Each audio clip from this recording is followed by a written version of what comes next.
তো এগুলা তো বাংলাদেশে এসে হাই ফ্লায়ার কবুতর তো বাংলাদেশে এসে মনে হয় কেস বার্ড হয়ে গেছে না? 12,000 টাকা। এটা কি আপনার লাস্ট প্রাইস? এটা হচ্ছে বাংলাদেশের আরেক ধরনের হাই ফ্লায়ার, এটার সাইজটা কিন্তু ওইটার মতোই বড়, ঠিক আছে? কিন্তু এটাই যে সেই দুর্বল কবুতরটা, এটা এখন আর বোঝার কোনো উপায় নাই, ও সম্পূর্ণ সুস্থ। কবুতরের মুখের মধ্যে যদি পশম যায় বা নাকের মধ্যে যদি পশম যায়, কবুতর কিন্তু নিঃশ্বাস নিতে পারে না। ওরা জোড়া নিতেছে, আমি এই ব্যাপারটা আসলে মেনে নিতেছি, কিছু করতেছি না। এই মুরগিটা যখনই ডিম দেয় তখনই এমন করে। আসসালামু আলাইকুম দর্শকবৃন্দ, কি অবস্থা সবার, কেমন আছেন আপনারা সবাই? আপনাদের সবাইকে আমার নতুন একটা ভিডিওতে স্বাগত। তো দর্শকবৃন্দ, ভিডিও শুরুতে ক্ষমা চেয়ে নিচ্ছি, কারণ হচ্ছে আমি কবুতর সেল পোস্টে দিছিলাম, সেল পোস্টে দেওয়ার পরে ভাই আপনারা অনেকে অনেক কমেন্ট করছেন, যেগুলোর অ্যান্সার আমি টাইম মতো করতে পারিনি। তো এর জন্য আই এম সরি। আমি শুধুমাত্র এই কারণে ভাই বিশ্বাস করেন কবুতর সেল পোস্টে দেই না। আর আমাদের কবুতরের খাওয়ানোর যে টাইমটা ছিল, এই টাইমটা আমরা অনেকটা আগায় ফেলছি। হ্যাঁ, আমরা এখন আমাদের কবুতর গুলাকে খাবার খাওয়াইতেছি হচ্ছে আপনার খাবার শুরু করতেছি হচ্ছে আপনার 3টার মধ্যে, খাবার খাওয়ানো শেষ করে ফেলতেছি 4টার মধ্যে। এটা করার পেছনে যেটা কারণ, সেটা হচ্ছে যে আপনার কিছুদিনের মধ্যে কবুতর উড়াবো। কবুতর অলরেডি এখন উড়তো, না উড়ানোর পিছনে একটাই কারণ, সেটা হচ্ছে যে এই সময় আসলে আপনার টুকটাক বৃষ্টি হচ্ছে, আর বৃষ্টি কবুতরের গায়ে লাগলেই দেখা যেতেছে কবুতরের পশম গুলা নষ্ট হয়ে যাইতেছে। তো এই কারণে আমি ছাইরাও আবার কবুতর আটকাই দিছি, বুঝতে পারছেন? আপনারা এইখানে পেছনে যে মাদি কবুতরটা দেখছেন, এই মাদি কবুতরটা কিন্তু ডিম পেড়ে অনেক দুর্বল হয়ে গেছিল। আলহামদুলিল্লাহ আপনার আমরা ওকে calcium, cod liver oil, vitamin E cap দেওয়ার পরে মাশাআল্লাহ ও কিন্তু এখন সম্পূর্ণ সুস্থ। এটাই যে সেই দুর্বল কবুতরটা, এটা এখন আর বোঝার কোনো উপায় নাই, ও সম্পূর্ণ সুস্থ। বাচ্চাটাও বড় হয়ে গেছে। আসেন বাচ্চাটা একটু ধরে দেখি কেমন হয়েছে। দূর থেকে দেখে মাশাআল্লাহ অনেক সুন্দর লাগতেছে। একটু দেখি। ওর মা দুর্বল হয়েছিল, ঠিক আছে?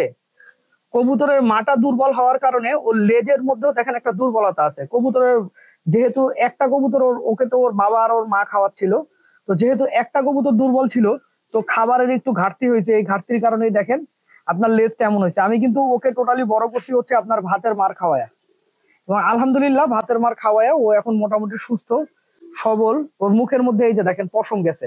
কবুতরের মুখের মধ্যে যদি পশম যায় বা নাকের মধ্যে যদি পশম যায়, কবুতর কিন্তু নিঃশ্বাস নিতে পারে না। এই বাচ্চাটা দেখেন নিঃশ্বাস নিতে পারতেছে না, দেখছেন? কারণ হচ্ছে নাকে পশম গেছে। এখন পশমটা বের করে দিতে হবে। এই যে বের করে দিছি, এখন কিছুক্ষণের মধ্যে হয়তোবা ও ঠিক হয়ে যাবে। দর্শকবৃন্দ, আমার এই পেয়ারের থেকে বা আমার ওই যে নরটা ছিল পাশে, ওই নরের সব বাচ্চাই কালো হয়। তো এইবার প্রথম একটা বাচ্চা পাইলাম, যে বাচ্চাটা কালো না হয়ে একটু মনে করেন কালারটা একটু চেঞ্জ হয়েছে। এই যে দেখেন একটু বাঘা টাইপের বাচ্চা হয়েছে, কিন্তু বাচ্চাগুলা দেখেন খুব একটা ভালো মুভমেন্ট করতেছে না। এই যে দাঁড়াইলে নড়তে পারতেছে না ঠিক মতো। আমার মনে হয় আমার কবুতর গুলাকে একটু ভিটামিন দেওয়া দরকার। আর এই যে আইচাটা দেখতেছেন, এই আইচাটা আমি এখন চেঞ্জ করে দিব, কারণ আইচাটার ফুটাগুলা বন্ধ হয়ে গেছে। তো এখন যদি আমি এটা চেঞ্জ না করে দেই, তাহলে কিন্তু পটিটা নিচে পড়বে না, এবং এটার কারণে ওর শরীরে সমস্যা হবে। কবুতরের বাচ্চার গ্রোথের জন্য বা কবুতরের বাচ্চাকে সুস্থ রাখার জন্য এই ক্যালটেট, ক্যালসিয়ামের ওষুধ, এই ওষুধটা অনেক কাজে আসে। এবং আমি এই রিসেন্টলি আসলে বাচ্চার খুব একটা যত্ন নিতে পারি নাই, নাইলে এদেরকে হয়তো বা দেখা যেত প্রতিদিন একটা করে আমি ক্যালটেট খাওয়াইতাম। এই যে দিয়ে দিলাম একটা ক্যালটেট, এই যে দিয়ে দিলাম আরেকটা। দুইটাকে ক্যালসিয়ামের একটা করে ওষুধ খাওয়াই দিলাম, কারণ আমি দেখতেছি ওরা উঠতে পারতেছে না। তো 3 থেকে 4 দিন ক্যালসিয়াম খাওয়াইলে আমার বিশ্বাস এই বাচ্চাগুলা ইনশাল্লাহ সম্পূর্ণ সুস্থ এবং শারীরিকভাবে গঠন ঠিক হয়ে যাবে। তো আসেন এদেরকে রেখে দেই। আইচাটা পরিবর্তন করে দিচ্ছি। হ্যাঁ, আগে যে আইচাটা ছিল সেই আইচাটা পরিবর্তন করে দিচ্ছি। এই যে আইচাটা কিন্তু পরিবর্তন হয়ে গেল। ওকে দর্শকবৃন্দ, আপনারা আমার হাতে এখন যেই কবুতরটা দেখতেছেন, এইটা একটা হাই ফ্লায়ার কবুতর। ঢাকার এই ধরনের কবুতর গুলার ফ্লাইং টাইম অনেক ভালো হয়। হ্যাঁ, তো আপনাদেরকে এখন একটা কবুতর দেখাবো। ওই কবুতরটা হচ্ছে অন্য আরেকটা দেশের হাই ফ্লায়ার। বাংলাদেশের হাই ফ্লায়ার কবুতরের সাথে কিন্তু বিদেশি যে হাই ফ্লায়ার কবুতর গুলো আছে, এগুলোর খুব একটা মিল নাই। চলেন আপনাদেরকে দেখাই। তো এগুলা তো বাংলাদেশে এসে হাই ফ্লায়ার কবুতর তো বাংলাদেশে এসে মনে হয় কেস বার্ড হয়ে গেছে না? কেস বার্ড হয়েছে ব্রিডিং এর জন্য। কেস বার্ড হয়েছে ব্রিডিং এর জন্য। হ্যাঁ, এগুলো হচ্ছে ব্রিডিং কেজে না দিলে ব্রিডিং করে না, বাট আফটার ব্রিডিং বাচ্চা হওয়ার পরে বাইরের যে কোনো গিরিবাজ বা যে কোনো সাথে এদেরকে হাই ফ্লাই করা।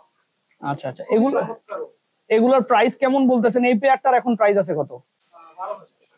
12,000 টাকা। এটা কি আপনার লাস্ট প্রাইস? এদের এগুলো আমার এটা আমার হোম ব্রিড তিনটাই। আচ্ছা, এটা ওদের বাবা মা সেল করেছে হচ্ছে আপনার 17,000 টাকা।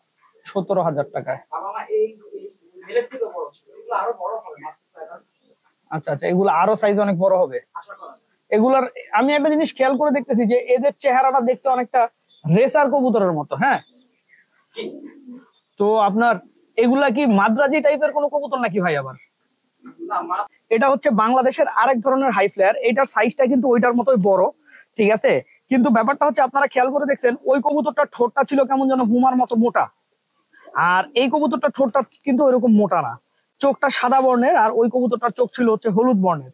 তো সাধারণত আমার কাছে একটা জিনিস মনে হয় এক এক দেশের হাই ফ্লায়ার কবুতর এক এক রকম হয়। যেমন ধরেন আপনার বাংলাদেশের হাই ফ্লায়ার কবুতর গুলা বাংলাদেশের আবহাওয়ার জন্য ঠিক আছে, বা এশিয়ার যে হাই ফ্লায়ার গুলা এগুলা এশিয়া মহাদেশের আবহাওয়ার জন্য ঠিক আছে। আর বহির্বিশ্বের যে হাই ফ্লায়ার কবুতর গুলো আছে এগুলা বহির্বিশ্বের আবহাওয়ার জন্য ঠিক আছে। তো আমরা আসলে আমাদের এখানে যেই ধরনের কবুতর গুলো আমাদের দেশে যেই ধরনের কবুতর গুলো বেশি ওড়ে ওই ধরনের কবুতর গুলা কিন্তু অন্য দেশে যাও যে একই রকম ফ্লাই করবে এটা বলা কিন্তু কঠিন। আমার কাছে যেটা মনে হয়, ঠিক আছে, সেটা হচ্ছে যে যে একটু আগে যে ইরানিয়ান কবুতর গুলো আমরা দেখাইলাম, এই কবুতর গুলা বাংলাদেশের আকাশে ওই রকম আসলে পারফরমেন্স করবে বলে মনে হয় না। আর আমার কাছে মনে হয়েছে ওই কবুতর গুলো হয়তো বা লং টাইম উড়তে পারে, কিন্তু হাই ফ্লাই করবে কিনা এটা আমি বলতে পারতেছি না। এমনও হইতে পারে হাই ফ্লাই করবে, কিন্তু তার মানে আমরা যেই সূত্রে একটা কবুতরকে হাই ফ্লায়ার বলি, যেই জিনিস দেখে হাই ফ্লায়ার বলি, ওরকম অনেক কিছুই ওই কবুতরটার মধ্যে নাই। আর এইদিকে দেখেন কবুতরের অবস্থা, কবুতর গুলা যেদিন থেকে একটু বড় হয়েছে আপনার গায়ে কালার আসা শুরু করছে, আপনার মনে করেন 8 পর 9 পরে গেছে, এরপর থেকেই জোড়া নেওয়া শুরু করে দিছে। তো আমি আসলে আপনার ওরা জোড়া নিতেছে, আমি এই ব্যাপারটা আসলে মেনে নিতেছি, কিছু করতেছি না। এর পিছনে যেটা কারণ সেটা হচ্ছে যে আপনার রিসেন্টলি প্রতিদিন কম বেশি বৃষ্টি হচ্ছে এবং বৃষ্টির কারণে কবুতরের গা ভিজতেছে, তো একটু মুসলি টুসলি করলে হয়তোবা আপনার কবুতরের দেখা যায় রোগ বালা একটু কম হয়। এই কারণে আমি আসলে এই ব্যাপারটা কিছু নিচ্ছি না।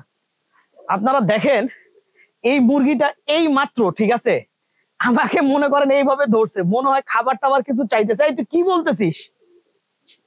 এই মুরগিটা যখনই ডিম দেয় তখনই এমন করে, কি যে বলে আল্লাহ জানে, কি বলতে চায় তাও বুঝি না। আর শরীফের এই খাকি কবুতরটা, খাকি তো না আসলে গ্যান্দা টাইপের একটা কবুতর, এই কবুতরটা আমার বাসায় টোটালি সেট হয়ে গেছে। আমি এরপরে আরো 2 থেকে 3 দিন ছাড়ছিলাম, ও এখন পর্যন্ত যায় না। কারণ এখন ভাবতেছি যে এই কবুতরটা আমার বাসায় পাল্লা খাবে, ভালো একটা রেজাল্ট দিবে, দেখা যাবে যখন আমি উড়ানো শুরু করবো তখন চলে যাবে। কিন্তু ভিডিওটা আমি এখানেই শেষ করছি। আপনারা সবাই ভালো থাকবেন, 5 ওয়াক্ত নামাজ পড়বেন। আসসালামু আলাইকুম।